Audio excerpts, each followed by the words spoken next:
and then you got this woman here.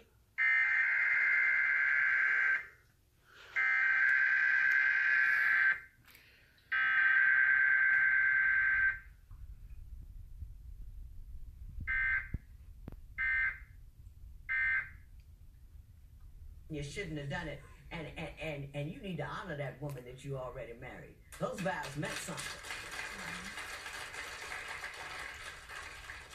Shame.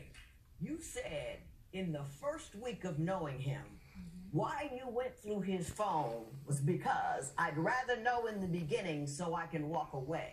You found out there was a problem in the beginning, yet you did not walk away. Then the next